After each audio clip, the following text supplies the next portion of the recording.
Welcome to the Lifestar Training and Education Center. My name is Todd. I appreciate you joining me today.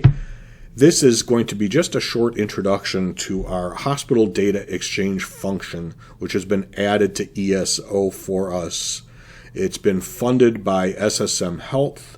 They are also paying for Lifestar's portion of the cost of adding this program, and it's a really interesting way to get into the data exchange program and improve patient care. Some of you have probably been exposed to articles online about information sharing and data sharing and having EMS agencies have access to hospital data prior to arrival at the hospital, and also learning about what happened to your patient after you drop the patient off is a tremendously useful thing. Others among you may not have read any articles on this and may be wondering what the advantage is for HDE in general. And there are a lot of really solid advantages. What HDE will do for us is automatically inform you of the outcome for patients that you bring to HDE participating hospitals. We're just getting on the ground level here. There are not a tremendous number of hospitals that are going to be available to us in the beginning, but we hope that this is going to expand to become standard practice in the field of EMS. It's a tremendous learning experience. I remember some of the most significant calls I've been on that I've learned the most about EMS are calls that I thought one thing was happening with the patient, and then I follow up with the hospital later and find out it was something entirely different. Other calls in which the patient is just a complete mystery. You pick up a patient who's severely altered, obtunded. You have no idea what's going on.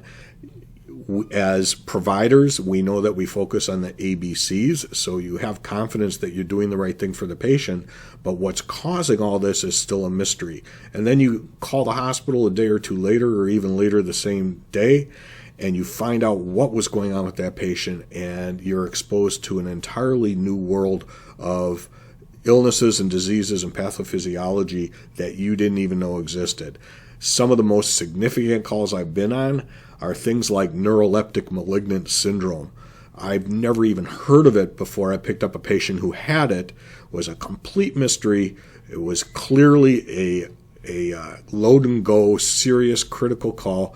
Get them to the hospital, drop them off. All we focused on were ABCs. Call the hospital a couple hours later, and we find out that they flighted the patient out because they diagnosed Neuroleptic Malignant syndrome, NMS.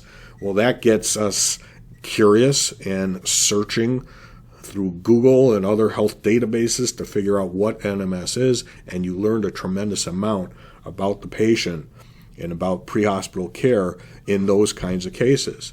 It also provides an opportunity for improved patient care, because when you learn from those experiences, the next time you see this, you're going to be much better equipped to deal with the situation. If I ever see NMS again, I won't be confused about it, and I'll know exactly what's going on, and it will affect the patient care because I will be far less likely to bring that patient to a local ER and far more likely to stick them on a helicopter and get them to definitive care. There are other calls in which I had no idea what was going on with the patient, and it turned out it was some kind of bizarre presentation of a seizure. And I've learned from those experiences as well, because I am far more suspicious of what I see and far more likely to suspect seizure even when it's a bizarre presentation. And all that leads to improved patient care. So hospital data exchange and knowing the diagnosis after the fact and knowing what happened to the patient after the fact is more than just satisfying your curiosity. It's helping you to learn and to become better providers. Another advantage is the billing department would have access to the latest demographic information on the patient. Many, many times we pick up a patient someplace, we bring them to a hospital, and they print us a face sheet, and it's obvious the face sheet has old data on it. In order to get access to the new data, HDE is a function that will allow us to do that without having to call the hospital and asking them to fax anything over. We can just click on the information and get it directly. This is a ground floor opportunity for us to get in on a program that is just starting in Wisconsin and to help encourage other EMS agencies to get on board as well, and to help hospitals realize that there are millions of dollars in potential savings on their end for these hospital data exchange programs. Right now, SSM Health is the first agency to engage in a widespread HDE program. St. Mary's Madison is the one that we are currently connected to in our system. If you look at these other SSM facilities, you can see a couple in there that we go to frequently that it would be terrific if they got added to the mix somewhere down the road. Waupun and St. Agnes are two hospitals I would love to have patient outcomes on when we bring in our critical patients there. I'm attaching to the email that announces this training a case study that's provided by ESO that talks about the potential savings on the hospital end of it. Not a huge amount of potential savings on the EMS side of it, but it costs us nothing to participate, and it gives us so much information and feedback that it's really a valuable program to get in on. So I'm excited about the possibilities, and I really hope everyone can get on board with making this a successful test case so we can see more data and more HDE programs in the future. You may have noticed in the web-based version of ESO Online, that's when you're using a web browser to access our patient reporting software, you've always had the EHR button, but now you'll see that there is an outcomes button as well. That's how you access the outcomes function for hospital data exchange. You also may get a notification in the lower right-hand corner with a number. Just like in social media, it's telling you that there are a number of outcomes available. Go ahead and click on that if you want to take a look at them. If you're a supervisor or field educator, your banner probably looks a little more like this. You'll notice that the Outcomes tab is there as well, but the Tracker tab will also allow you to look at calls and see if there's an outcome attached to those calls.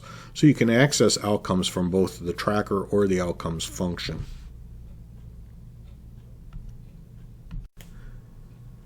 When you click on the Outcomes button on that banner from your home page, this is what will come up. Again, this is not available in the tablet version. It's only available if you're logged into ESO Online through a web browser. It starts here on the New Outcomes page, and it tells me I'm all caught up, which means I've already looked at all the outcomes that are available in the system to me. If I want to go back and look at an older call that I've already looked at the outcome before, I can click on All Outcomes, and it will list all the calls in which there are outcomes available to me that I've already read. In this case, since this is so new, there aren't any calls that meet that criteria. If you're a field educator or a supervisor, you can click on All Transports and see all cases, even the ones that you're not attached to, and look at the outcomes there. This last section, Bookmarks, allows you to indicate which calls you would like to follow up on later, and you can bookmark them, and then you can come back and look at those and see if the outcomes have changed.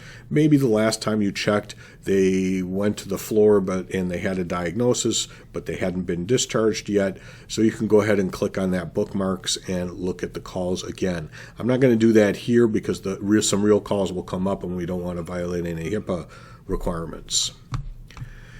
If you want to search by time period over here, you can get this drop-down menu, and it will allow you to either select a custom range of dates, or you can go by year, month, week, or days in order to look at outcomes and narrow down the number of cases that you're looking at. Let's take a little more detailed look at what you might see in this section in the future. When you click on the Outcomes button, one of two different kinds of boxes is going to come up when you look at all your calls. This is a non-HDE hospital. This is Prairie Ridge Health, and so you're going to see a screen like this. It will still contain right here the patient name, the run number from our ESO reports, the scene and the lead provider straight out of our patient care report, and all the times out of our patient care report. This is the EMD complaint. That comes from dispatch, whatever they sent you out on, and then the primary impression of the crew is listed right there. All of this information is contained in this box, but nothing more because we can't view the outcome. We're not connected to that hospital. You can still click on View the EPCR, and that will take you to the actual patient care report if you want to take a look at that report again. This, on the other hand, is what it's going to look like when you transport to a hospital that is an HDE hospital, in this case St. Mary's Madison.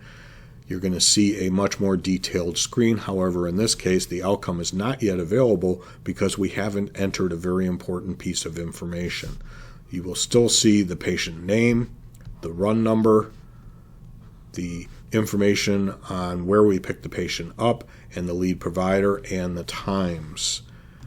Let me zoom in here a bit, and you'll see that we also have listed here the EMD complaint and the primary impression of the crew. And I'm going to zoom in even closer, and you can see that if the patient was discharged from the ED, you'll be able to see what their diagnosis was, and you'll be able to see what the disposition was. And then if you look through this outcome not yet available tag here, if they were discharged from the hospital, again, you'll have access to the diagnosis and the disposition. Right now, of course, we can't see it because this call is not yet connected to the HDE. I'm going to zoom out here again because there's more information that you'll see. If this is an HDE hospital, you're going to see a tab, 3 tabs right along here that are going to give you access to even more information, including diagnoses, the coded diagnoses from their billing department. You're going to be able to see any tests that were run and all the procedures and interventions that were done in the hospital. What appears on these tabs is entirely under the control of the hospital. So St. Mary's gets to decide what goes in these tabs and what we're able to see about that call. It is something we can negotiate on, and I don't know yet if they're going to show us, for example, any lab values, if they did labs, but that's certainly something that's going to be interesting to a lot of our providers, and I will certainly be asking for it. As I mentioned, it says outcome not yet available for a very important reason, and that is because we have not entered a number into the patient care report that will link all of the data at the hospital to all the data in ESO. Let me show you where that number needs to go. The key to connecting all this information together is a number that we enter into the patient care report. Here I've started a regular patient care report, and we can scroll through and we'll make it a 911 emergent response. And our unit will be 201 since it's the first one available. Paramedic unit. And we went for a breathing problem. Let's say we went from Fond du Lac County 911.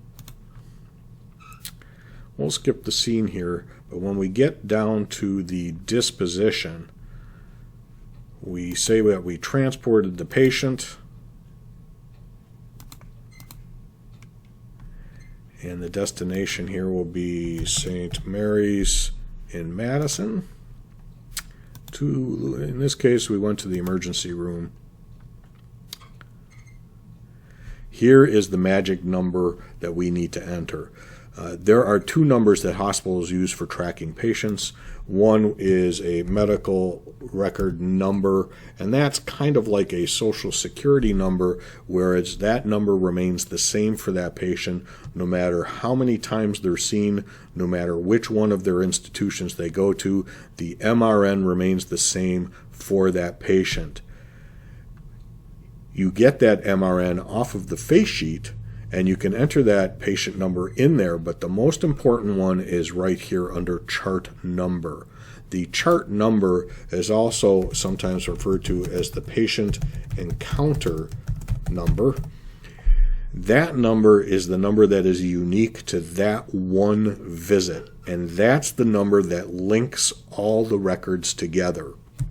That number might be a long digit number. It might have some numerical and alphanumeric numbers in there. I don't know how long they are for every institution, but that's the number that needs to be entered that will get ESO to talk to the hospital computers and to get all that data downloaded back into ESO so you can see it. I understand that this requires picking up a second face sheet at the destination when you're going to St. Mary's Hospital. LifeStar has never asked you to pick up a face sheet at the destination hospital if you have a face sheet already from the sending hospital. I get it, but in this case, it's the only way that we can make one computer talk to the other. Everything is automated around the patient encounter number. So, how do I convince you that to pick up that second face sheet? I hope the answer to the question is because you see the potential in hospital data exchange, you see the exciting possibilities of following up on patients yourself and the potential learning opportunities for looking at those follow-ups, and also for being part of the grassroots effort to get HDE in more places, more hospital systems, and more hospitals within the SSM system. What I can do for you is this. If you will get a face sheet when you transfer to St. Mary's in Madison and upload it with your paperwork, I'll take care of the rest. I will monitor which calls went to St. Mary's in Madison. I will enter the patient data encounter number for you. The system will allow me to do that. All you have to do is ask for the face sheet. I can't even count the number of times I've brought a patient to a destination, had them ask, do you need a face sheet? And of course I say, no, I already got one. Now the answer needs to be, yeah, I'll take a face sheet if you don't mind, if it's at St. Mary's in Madison in the beginning. And as we expand, perhaps we'll ask you to do that in more hospitals. Again, I will enter the number for you to make it easier. All you have to do is get the face sheet and upload it with the rest of your paperwork. Please, let's try this out. Let's see if this works for us. Thank you for joining me, and be safe out there.